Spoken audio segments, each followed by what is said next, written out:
최근 유튜브나 SNS에서 쉽게 돈 벌 수 있는 사업 아이템으로 과일, 화장품, 향수, 건강기능식품 등이 많이 나오더라고요. 무료 특강도 굉장히 많고요. 광고를 보면 정말 솔깃한 이야기이긴 합니다. 일반 위탁이나 사입은 이제 좀 많이 알려져 있고 뭔가 특정 아이템으로 제안해주니까 바로 도전해볼 마음이 생기기도 하고요.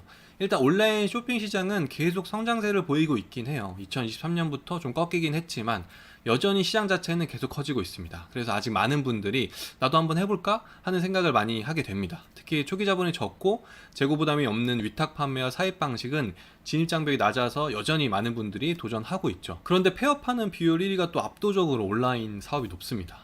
그런데 특정 아이템을 가지고 판매한다는 것이 사실 굉장히 리스크가 있어요. 오늘 이 부분에 대해서 얘기를 좀 해보겠습니다. 이런 생각 한 번쯤 해보셨을 것 같아요. 직장 다니면서 부업으로 시작해볼까? 초기 자본이 적어도 된다니까 위탁 판매만 해도 괜찮겠지? 재고 부담 없이 주문받고 제조사에 발주만 넣으면 되니까 굉장히 쉬울 것 같아. 마진만 남기면 되는 거 아닌가? 월 100만 원만 추가로 벌어도 좋겠다. 저도 처음에는 정확히 이런 생각으로 시작했어요. 직장 생활의 부담을 덜기 위해서 쉽게 시작할 수 있는 사업을 찾았었고 위탁 판매와 사입이 정답처럼 보였습니다. 그때가 2020년인데 정말 신사임당님의 스마트 스토어 강의 때문에 난리였었거든요. 초기 자본금도 적게 들고 재고 부담도 없고 제품만 잘 선택하면 되는 것 같았으니까요. 특히 요즘 같은 경제 상황에서 부수입이 절실한 분들이 많으실 거예요. 월급만으로는 미래가 불안하고 내 사업을 해보고 싶은 열망도 당연히 있을 거고요. 게다가 주변에서 누가 온라인 사업으로 대박났대 같은 이야기를 들으면 더 솔깃해지죠. 하지만 실제로 제가 뛰어들어 보니까 생각과는 많이 달랐어요. 현실적으로 경쟁은 매우 치열했고 마진은 계속 줄어들고 예상치 못한 문제들이 끊임없이 발생합니다. 저도 지금은 브랜드도 론칭하고 다른 브랜드 유통과 사입을 동시에 하고 있지만 처음 시작할 때는 첫 달에 한 17개? 18개 주문을 받고 이게 되겠구나, 이제 시작인데 벌써 이 정도니까 몇 달 후면 월 1000만 원도 가능하겠다는 희망에 부풀었었죠. 하지만 이제 벽에 금방 부딪히기 시작했고 여러분도 이런 경험이 있거나 앞으로 그럴 가능성이 매우 높습니다. 그럼 정말 이제 요즘 쉽게 돈 번다는 온라인 판매 아이템에 대한 실체를 좀 파헤쳐 보겠습니다. 일단 과일 위탁 판매는 중간 유통 과정 없이 소비자에게 직접 과일을 판매할 수 있다는 장점을 내세워요. 과일이 워낙 유통 과정에서 가격이 올라가니까요. 하지만 현실은 어떨까요? 사실 과일과 같은 품목에서 위탁 판매의 가장 큰 문제는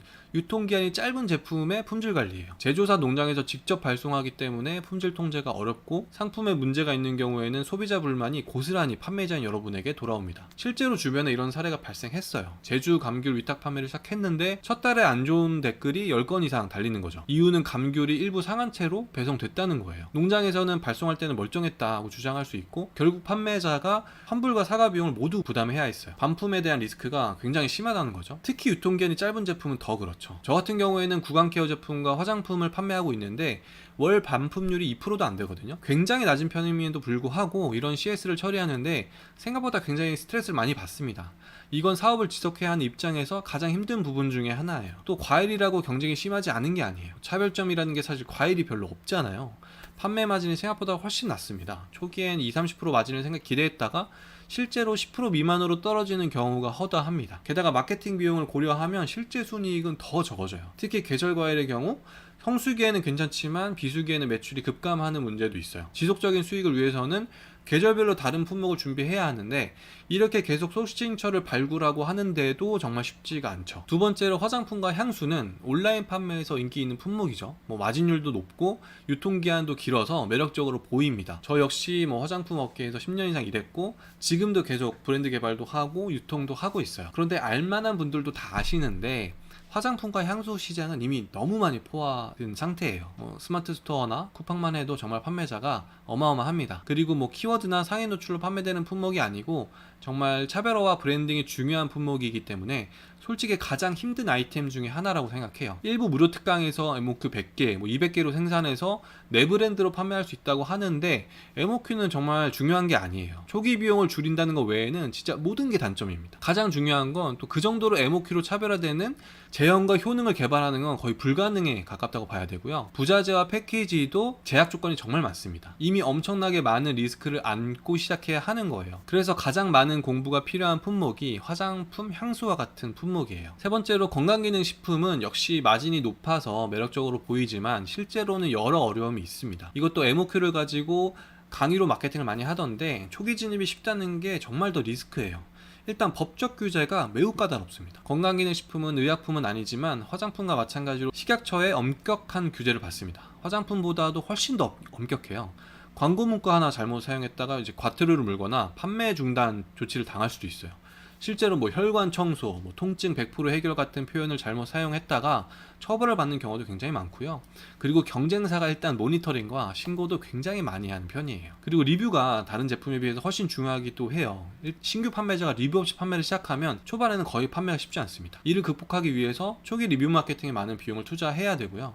추가로 소비자 불만 처리가 복잡해요. 뭐 효과가 없다, 부작용이 있다 등의 클레임이 발생했을 때 판매자로서는 적절히 대응하기가 쉽지 않습니다. 특히 효능에 관한 클레임은 판매자가 해결할 수 없는 경우가 많아서 반품률도 꽤 높은 편입니다. 그리고 이제 온라인 판매를 통틀어서 사업의 측면으로 어려움을 설명해드리자면, 일단 자본금이 별로 없어도 된다고 생각하지만 실제로 그렇지 않아요. 매출이 증가하면 증가할수록 돈이 더 많이 필요하게 되고요.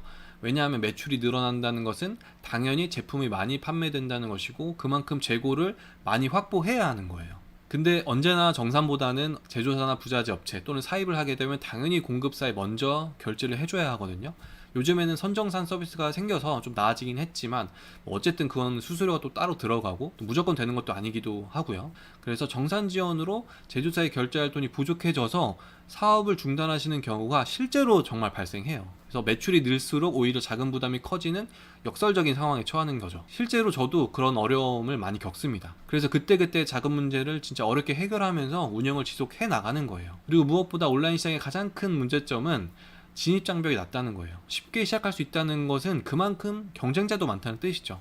특히 위탁 사입은 뭐 말할 것도 없고, 앞서 얘기하고 있는 화장품이나 건강기능식품을 MOQ를 낮춰서 제조하는 건 그만큼 훨씬 더 리스크가 있습니다. 경쟁이 심해지면 가격 경쟁이 당연히 발생하고 광고를 더 많이 집행해야 되고요. 곧 마진율 하락으로 이어지겠죠. 그리고 대부분 쿠팡과 네이버 같은 대형 플랫폼에 의존합니다. 그럴 수밖에 없고 그렇게 해야 되는 것도 분명해요. 근데 이런 플랫폼들이 자주 알고리즘을 변경한다는 점이에요. 정기적으로 검색 알고리즘을 업데이트하고 뭐 이번에도 네이버가 플러스 스토어를 출시하면서 대대적으로 변화를 많이 하고 있죠. 그래서 어제까지 뭐 검색상에 노출되던 상품이 오늘은 전혀 보이지 않게 될 수도 있고요. 뭐 이런 변화에 대응하지 못하게 되면 매출이 급감할 수도 있습니다. 그래서 정말 꾸준한 공부가 필요해요. 저도 정말 머리가 아픕니다. 그럼 온라인 판매를 무조건 하면 안 되는 거냐? 그건 아니죠. 당연히 매력적인 사업인 건 분명합니다. 그래서 가장 본질적이고 현실적인 접근법을 알려드릴게요. 일단 제조는 말할 것도 없고 위탁 사회 모두 생각보다 많은 자본금이 필요합니다. 절대로 뭐 무자본, 저자본, 100만 원 이하로 시작했다 뭐 이런 얘기에 절대 현혹되지 마세요. 최소 3개월치 운영비와 마케팅 비용을 미리 확보해놔야 됩니다. 만약 월 수익 500만 원을 목표로 한다면 저는 최소 2천만 원 이상의 자본금을 준비하는 게 맞다고 생각해요. 그리고 내 상품을 어떻게 차별화할 것이냐가 어떤 상품을 선정하느냐보다 진짜 한 100배는 중요합니다. 솔직히 이 부분만 열심히 준비를 하면 저는 어떤 상품을 하든 상관없다고 생각해요. 문제는 상품 위주의 접근 방식이에요. 우리가 소비할 때에는 누구보다 전문가잖아요. 우리가 거의 매일 소비를 하니까요. 그렇기 때문에 객관적으로 내가 처음 접하는 상품을 어떤 부분에서 매력을 느끼고 구매를 할 것인가로 소비자의 관점으로 상품을 분석하셔야 돼요. 그래서 저는 최소한 온라인으로 사업을 지속적으로 계속하려면 이 네 가지가 정말 중요하다고 생각해요. 첫째, 철저한 사전조사와 준비. 두 번째, 충분한 자본금. 세 번째, 차별화된 컨텐츠와 마케팅 전략. 네 번째, 지속적인 학습과 실행. 당연한 얘기처럼 들리실 수도 있지만 이 당연한 걸 막상 시작하려고 하면 어느 한 가지에만 매몰되어서 준비를 너무 많이 안 하세요. 대부분의 사업가들, 지금도 사업을 계속하는 사람들은 쉽고 빠르게 성공한 것이 아니라 체계적인 준비와 전략으로 이룬 성공이에요. 그래도 뭐 이렇게 말씀하실 수 있죠. 그래도 위탁 판매가 일단 초기 창업자에게 가장 좋은 선택 아닌가요? 맞습니다. 위탁 판매는 여전히 초기 자본이 적은 창업자에게 좋은 선택일 수 있어요. 다만 쉽게 돈을 벌 수 있다는 환상을 버리고 현실적인 어려움을 이해한 상태에서 시작해야 된다는 거예요. 대부분 초반 6개월, 1년은 현실적인 어려움이 정말 굉장히 많아요. 매출도 적게 나오고 고정비는 계속 발생하고 배울 것도 너무 많아서 직장 생활할 때와는 정말 상상도 안 될 만큼 정말 많은 스트레스를 겪게 되거든요. 이런 스트레스에 좀 담담해지고 꾸준히 지속해 나갈 수 있는 멘탈 관리가 굉장히 중요해요. 그런데 이러한 어려움을 이겨내고 몇 년 이상 온라인 사업을 지속하게 되면 매력적인 사업이긴 합니다. 일단 온라인 마케팅과 판매에 대한 안목을 기르게 되고 장기적으로는 자신만의 브랜드 구축을 함으로써